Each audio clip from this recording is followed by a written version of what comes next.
All right. So I'm realizing that up on the board it was just a little bit outdated with what chapter we're on. We're on chapter 7 this week. And oh yeah, before I get into that, gratitude wins. Sarah. Victories. I'll Good start. things happening. Yeah. My mom had a really serious surgery on Monday, and it was successful. She's in a lot of pain, but she's going to be okay. Wow. That's So I'm great. very grateful for her pulling through and coming together. And I had a lot of support from family and friends and everyone here, so I'm very grateful for that. Thank you for being here in role play, even though I wasn't here. Thank you for coming in on Monday and opening that up. So I appreciate that, John and Matt. Thank you. I really appreciate everyone around me and everyone that pitches in each other's lives. It really does make a big difference. So thank you. Thanks, Ruby. Awesome. Anyone else? I don't know if anybody's noticed, but I think all the morning messages this week have been from George, Yeah. and they've just been amazingly inspiring. Amazing. Yeah. Please listen to those and write down your takeaways. I love that.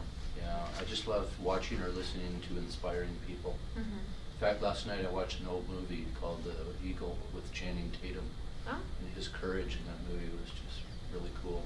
that's so awesome. Yeah. Awesome. Great. That way. I went skiing yesterday, so it was fun. Well, on the way on the chairlift, I was talking to a person that was next to me, and he lives in Tooele, and he is selling his house. He's a FISBO, and I've got a meeting appointment with him tomorrow at 1 o'clock to see, because he's got that house. He's going to be buying a house when he's moving, and he's got 2 lots that he's trying to sell, so I'm hoping I can land it. Woo, Well that's done. awesome. Awesome. I can't think of a better place to be with the FISBO than on a chairlift. Hopefully it was a long ride. Yeah, that's awesome. Well done. And they Where'd say you go that skiing? doesn't pay. Brighton. I love that. Talk We more should about what you Take do. more days off skiing. You know? I know. I That was the know. moral of the story. Yeah, yeah. Prospect. Yeah. Prospecting on the hill. Yeah. Anyone else? Okay. Today we have base camp at 11:30. Home inspections. Mark and Puna is going to be going over that. We have so many different things up here. I'm going to tell you just to come up and look at everything. So the flyers are growing, but I know another thing, being on the foundation board with the tree we have out here. We have, if you didn't get an email yesterday, we have until December 16th to grab an ornament. And if you're not familiar already, it's of course going to needy families. So a lot of these things are for children that you'll see out there. It's literally like an action figure toy or something like that. Something so small to us would be just the world to some of these kids. So please take advantage of that, and keep in mind it's until December 16th. You don't need to wrap the present. Just put it under the tree. You may have noticed already with your ornament. That's when it needs to be back, is December 16th. December 16th, they're picking up everything. Yeah, so it needs to be there by then. Yeah, awesome. Okay, so book club today. We're on chapter 7. So I want to ask the same question we always ask: who's reading the book? But I won't do that. John is. Wayne, great. So I know Matt was. So does someone want to give me the premise in this chapter? Who did David show up to here, and just get us started on what's happening here? I'm looking at 3 people primarily right now. Oh, Brandon, yeah. And Frank. Yeah. So he shows up in a dark room, and so what's happening right now when he shows up? Is it just, hi, I'm Anne Frank, or? No, the Nazis are knocking on the door. So there's a small family there in a very small room. It's very dark, and it's silence. There's trepidation. There's fear. Can you imagine being in a situation like that, where literally someone hearing the slightest movement or sounds, your whole life will change? So they're there in kind of this very precarious moment where David shows up in. and just as it was said, it's Anne Frank, and she invites him into another room where she can talk to him. Right? Am I leaving anything out from the intro? Cool. So just like before, I'll kind of go through the conversation that David is having with Anne here.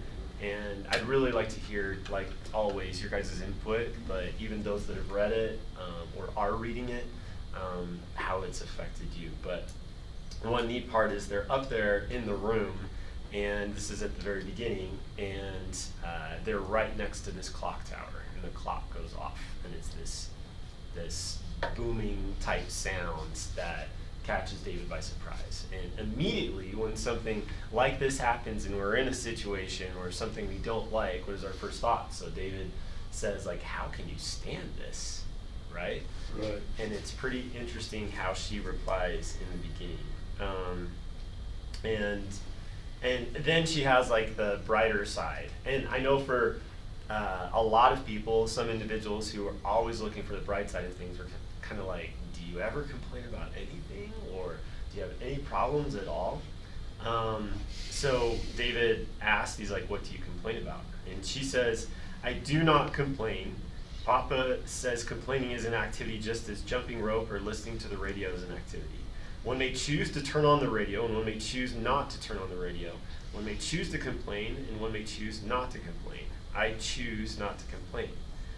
And then it says, David stared at this sincere little girl for a moment, then said, I don't mean any offense to what your father has taught you, but have you taken a look around here?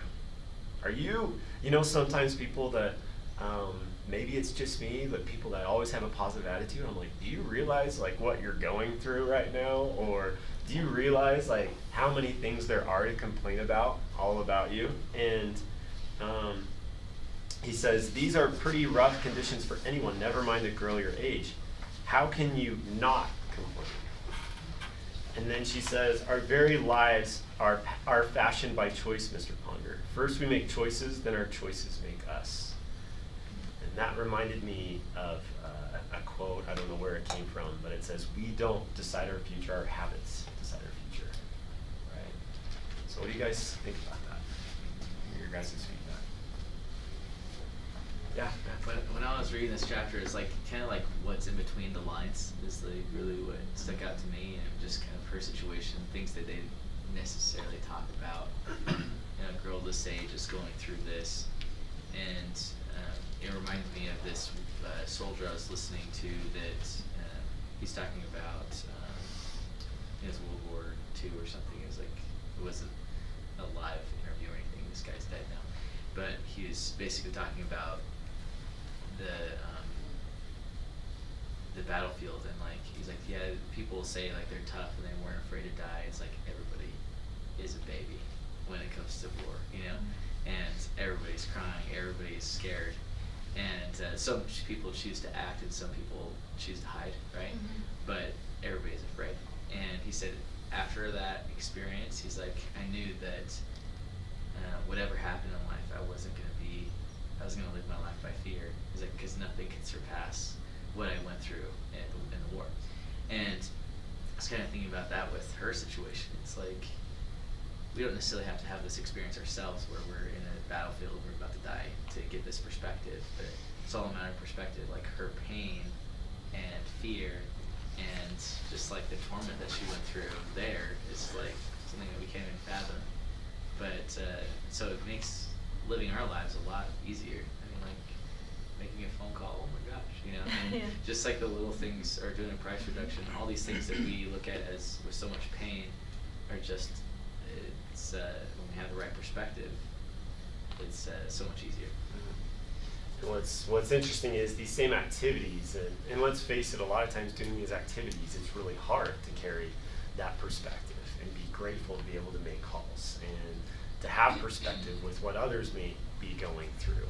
But what's interesting is, and we've heard about it so many times, it is absolutely necessary that we're in the right space when we make these calls. It really doesn't matter what your skill set is and what you've done before. If you're in that place of complaint and what's wrong with things, I I hope we all recognize that when you make these calls, it's not, we've heard so many times what you say, but how you say it, Yeah. where you're coming from, right? Wayne, did you have your hand up? Yeah, as I was reading this part, I was thinking of a trip that I took. It's a high mountain lake in Wyoming that I like to go to every year. But we were going there and it was raining, it was just terrible, and it even turned to snow and sleet, and I remember thinking, this is just terrible.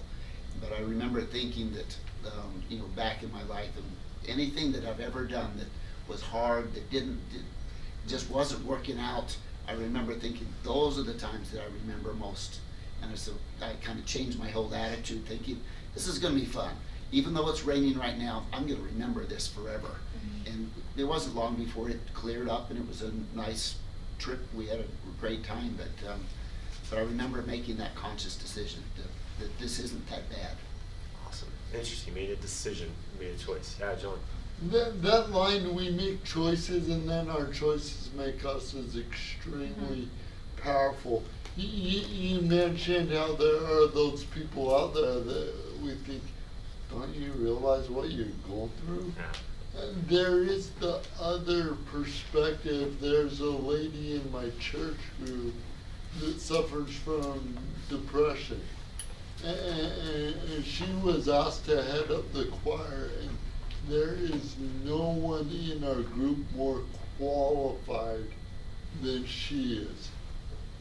And when you go on in schooling and stuff, they are ridiculed a lot. And I don't know what else has gone on, but the choices she's recently made, she's always concerned, always. And so it don't matter how beautiful our choir sings, she thinks we did horrible.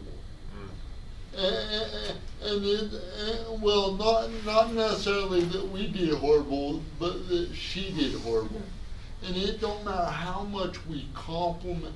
Complimenting her is actually the wrong thing to do, because she doesn't view it as a compliment. She views it as, I'm not living up to my potential.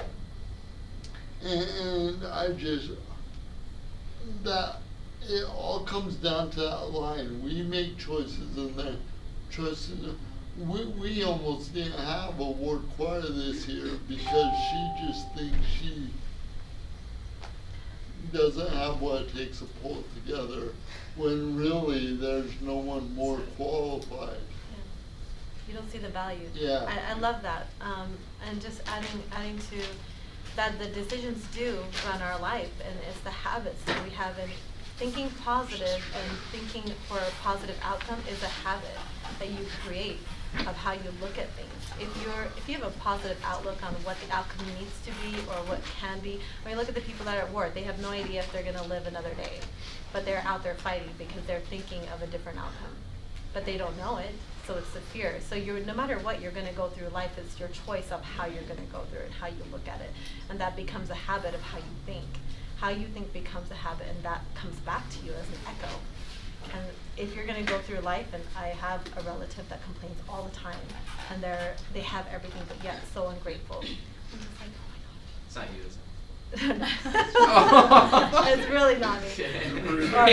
I should think about that. No, but honestly, it is what you put out there is what comes back to you. The way you think, how positive you are, the outcome that you are, is the outcome that you're going to get. Hands down. Things happen to those people that think negatively, right? And you're like, well, it's okay. Let's try to find a good reason out of all of this. But it's hard. Those are becoming everything that you think, and it's an outcome. And those positive habits actually do run your life, and it depends on how happy you can be. That's true. All right. Just something to think about. I think if you can control your perspective, that really builds your foundation of who you become. Just how you reflect on things, right? And if you can control that perspective rather than looking at something being negative, try to look at it from an outside perspective, like, okay, there is a positive message in this. I think that really helps you build a foundation of who you become through situations that come up. Rather than failure, Right. Blaming circumstances, yourself. what can I Yeah. learn? Life happens for me, not to me. Like that, right? Yeah, Matt. Yeah, just thinking about Anne. So she learned that she's pointing out lessons she learned from her father, and how, you know, basically he's helped her have this good, positive mentality. It's probably, I'm hesitant to say this, but it was probably easier than we think to have a positive attitude in that environment with people she was around. Oh, true. You know what I mean? If everybody else is like always in a state of panic, Chaos, and right. we're gonna die, and thinking negatively, then we probably wouldn't have the journals we have today. Right, absolutely. So, and like we were saying, with somebody who thinks negatively, it's like we should really need to be careful. We hear this all the time. We Yeah. just need to be really careful because it's the most contagious Absolutely. mentality we can take from somebody. It's so easy just to think the negative, and if we're around somebody who thinks negatively, that's where it wants to go. Yeah.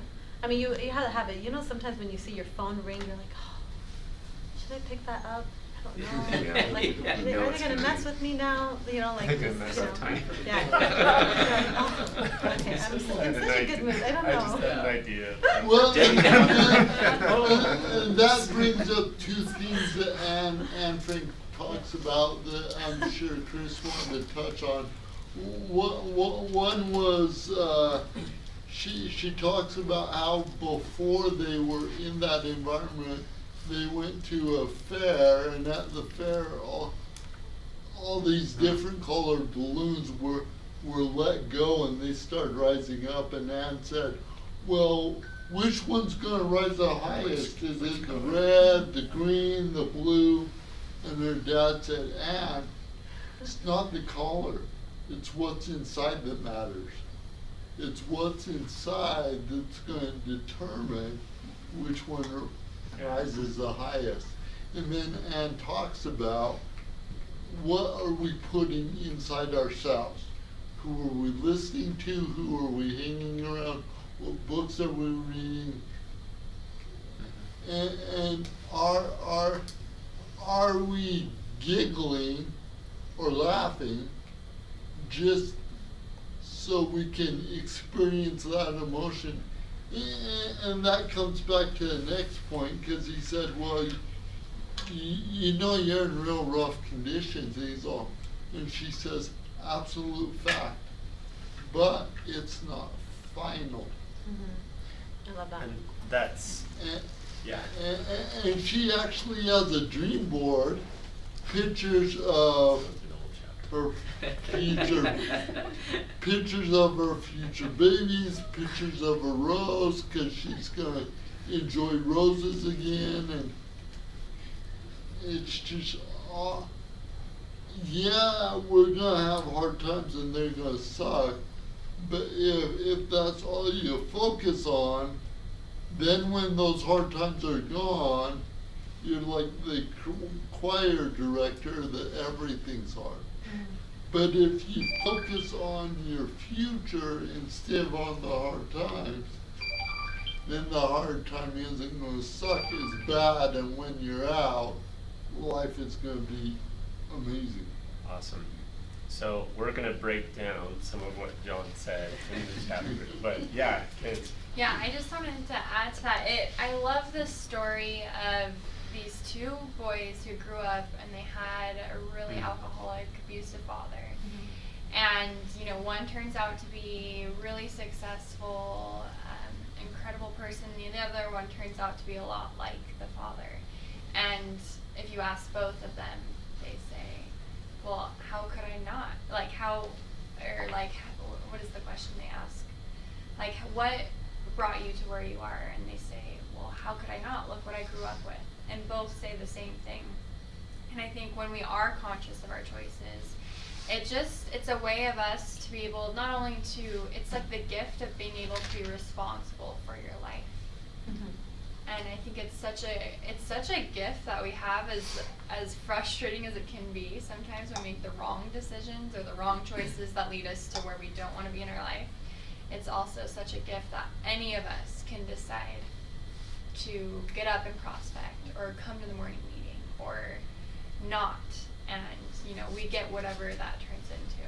That's awesome. And it's a power, or it's the gift of choice, where no matter what's happened yesterday, today, you can change it around. There is something liberating, there's something empowering about a new day, a new opportunity, dependent on our own choices. And you make an excellent point when it comes to that. There's a way in which she replies, and it's pretty cool within this. It sounds like a pretty simple narrative, but if, just like you were saying, when you read between the lines of a lot of things that are said here, some things really come to light. So going back into when he's talking to her and like, are you always in a good mood, right? Does it seem that way sometimes? Like some people are always smiling. It's like, do you know what's going on? Like, are you living in a cloud or whatever it is? And so she replies after he asks, are you always in a good mood? She says, of course not, silly, but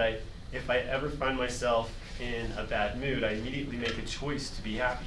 In fact, it is the very first choice I make every day. I say out loud to my mirror, today I will choose to be happy.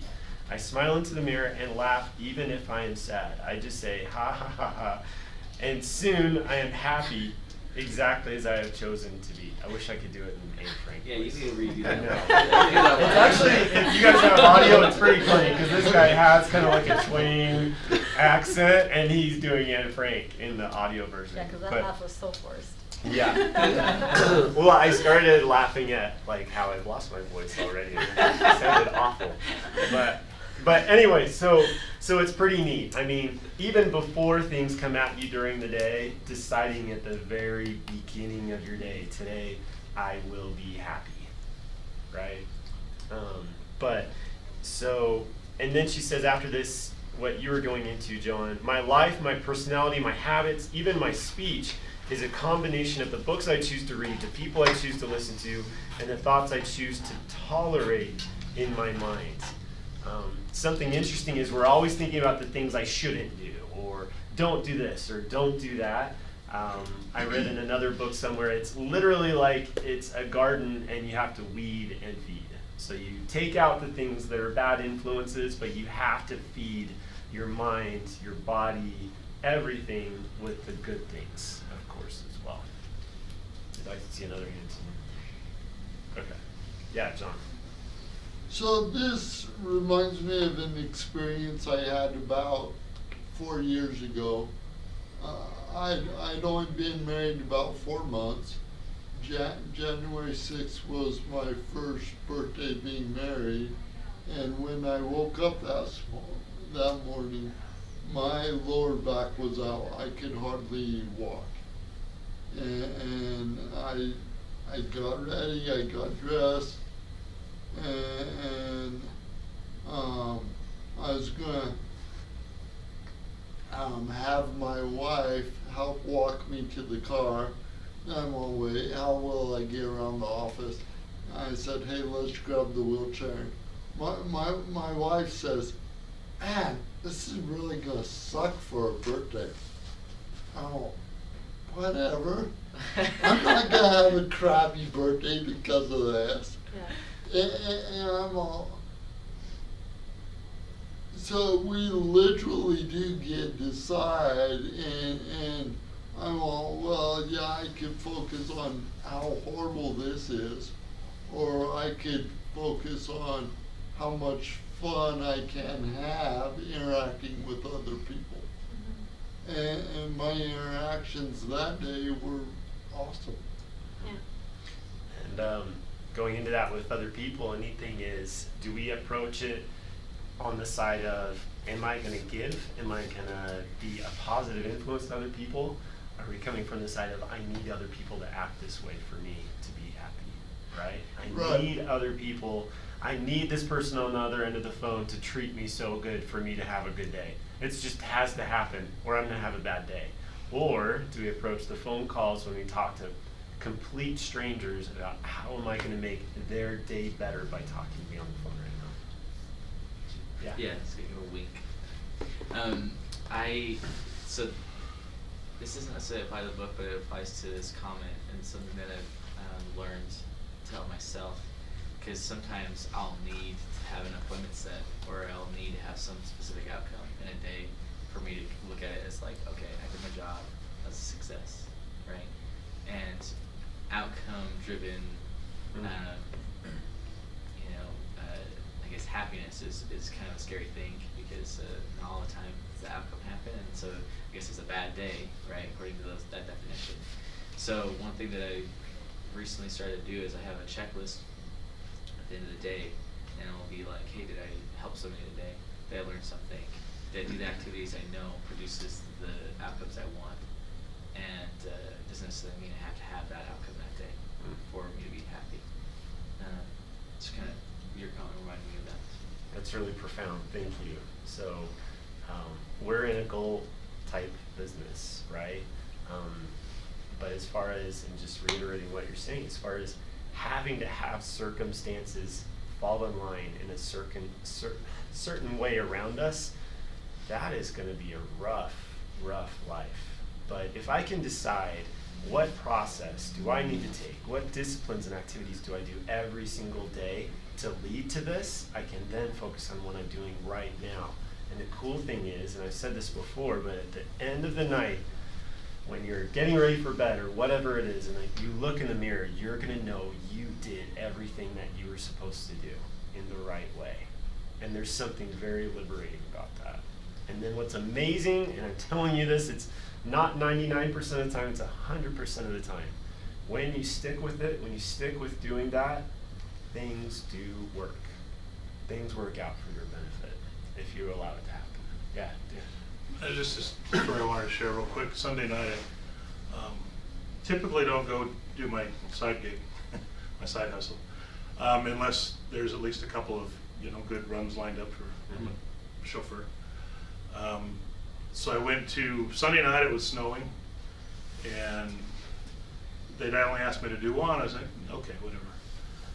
So I go and do one, and the airport's a mess right now. If you haven't been out there, the construction and everything. So first off, the people wanted a luggage card, so I had to pay for one of those for them, and then wait for them, and then the lady was in a wheelchair, and so a little bit extra work there to help her out, but and then I had to drive around the airport a couple times just to get to a certain location where we could load her because she was in a wheelchair. But it was all good, just enjoying the time, and as we finally got loaded up and going up to Park City, we start talking, having a really good conversation. He was the CEO of a major company, and his wife, and just had an awesome experience. And I could have chose to Sunday night, snowing and whatever. Anyway, but no, it was awesome, and he actually knew a couple of family members of mine that are pretty big or have been with Franklin Covey, this company. And anyway, it was just awesome. We got up there and wasn't expecting it. He gives me a large tip. Awesome. Just stuff like that. Just got to be prepared when I think Matt was saying this, when the moment's right. Just those daily things that you're doing, and then when Be prepared to be open, right? Yeah, That's great. I mean, So, I speaking of choices, I have chosen to end on time, and like the last times I've been doing this. So, I'm gonna read a couple things here at the end, and then, as usual, I want us to read the last portion of the chapter the note that Anne Frank leaves with him. But let's see. So going into the vision board, this is a cool thing. In such a bleak, horrible place, Anne Frank has a few representations and items and pictures up on her wall. And so she just says, he asks, what do they represent? And she says, my future. These are the people I want to meet, the places I want to see, and the things I want in my life. Laughter and love and a home with a husband, maybe Peter, and lots of babies. Suddenly tears came to her eyes. Sometimes when we set these intentions and what needs to happen in our lives or what is a must for us, sometimes we do look at our bleak circumstances, right? And sometimes things do seem a little overwhelming. And then he also asks about, like, are you scared? And this is something that what's interesting is, as often as we think fear is not a factor in the things that we do. I am learning more and more and more through talking to others and self-inspection that fear is a much greater, not even motivator, but a much greater impact on us than we realize in the things that we do and the way we react. And she says, sometimes when he asked if she was scared, but most often I choose not to be. Papa says, fear is a poor chisel with which to carve out tomorrow. They say that they call me a Pollyanna. They say I live in a dream world, that I do not face reality. This is not true. I know that the war is horrible. I understand that we are in danger, terrible danger here. I do not deny the reality of our situation. I deny the finality of it. This too shall pass. So as much as we think the situation I'm in and these things happening, what do we think sometimes? This is going to last forever. I'm never going to get out of this. Everything is temporary. Everything is always changing. We are always changing, for the better or for the worse. So it's important to keep in mind that. And okay, so I didn't have a chance to mark in my book, but I'd like someone else to read the final note here for us to wrap up. So, and it's just entitled, it's the note that Anne Frank leaves with him, and it says, today I will choose to be happy. So can I get a new reader? Sure. So if you want to open up to chapter 7.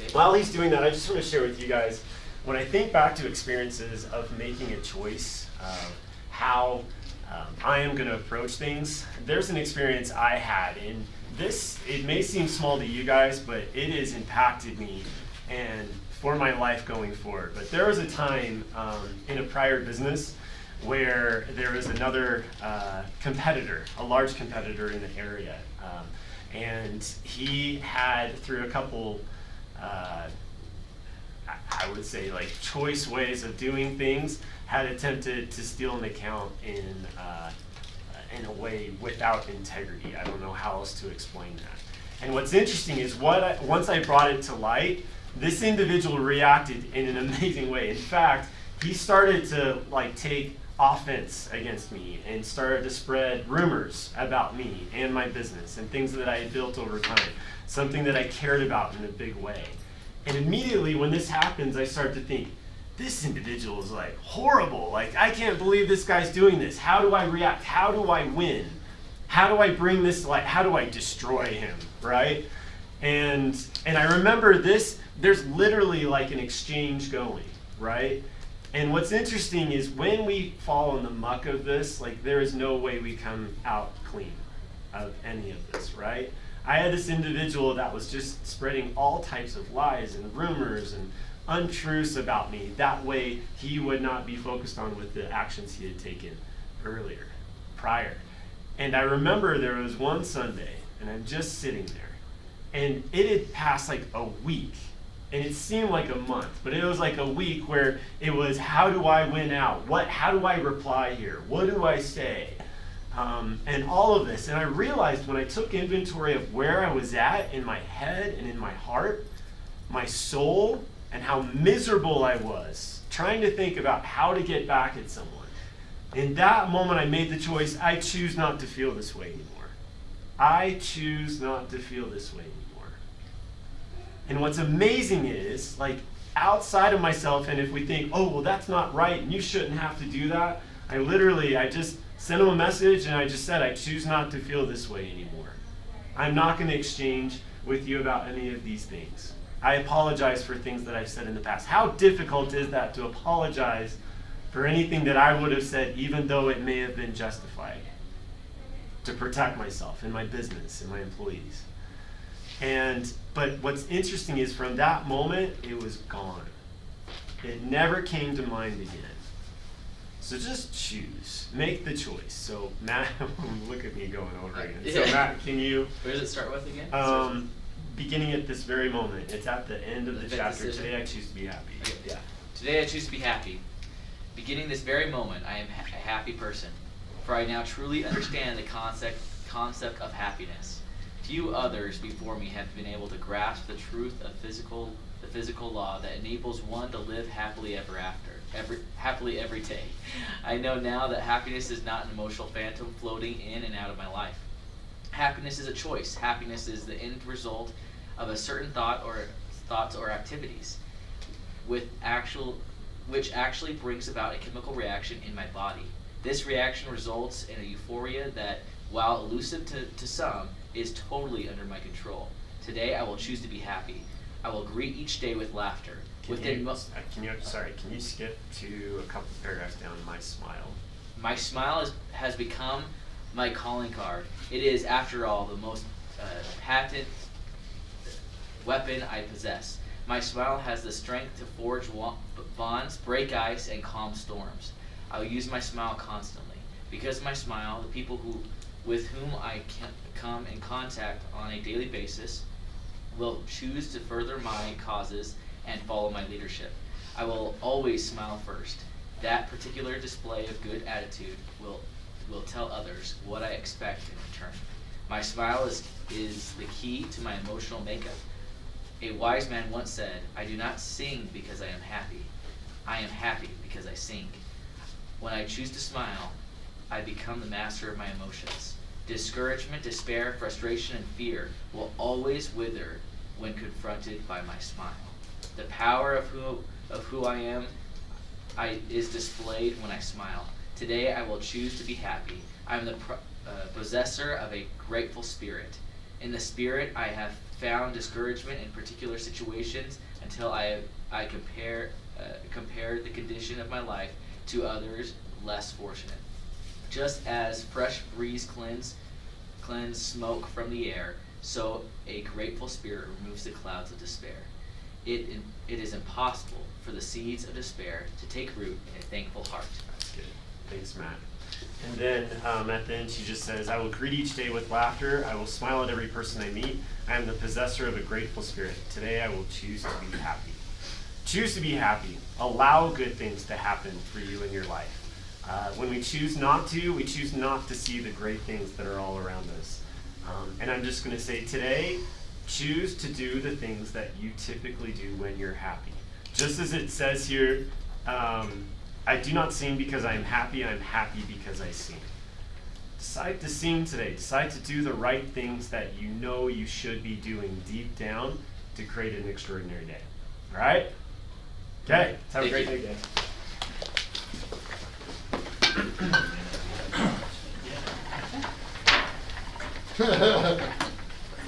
I like that, John. He's starting the day with laughter. Jake told a joke. Oh,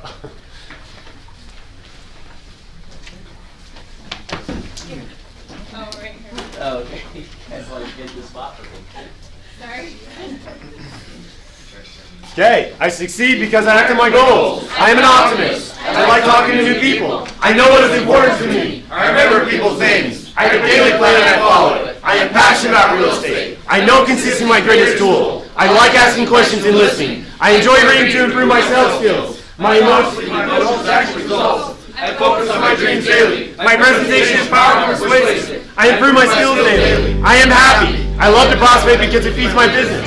I see my future as awesome. I love my life. I'm grateful and thankful. I control my thinking. I believe in being. I feel outstanding. I use my beliefs and optimism daily. I get things done. I provide excellent customer service. I drink water daily. I connect with people. People love me. I love others. I am disciplined and accountable my daily schedule. I prospect daily. I set appointments daily. I'm a master persuader. I achieve my goals. I'm a real estate rock star. I am passionate about my life. I live every day with purpose.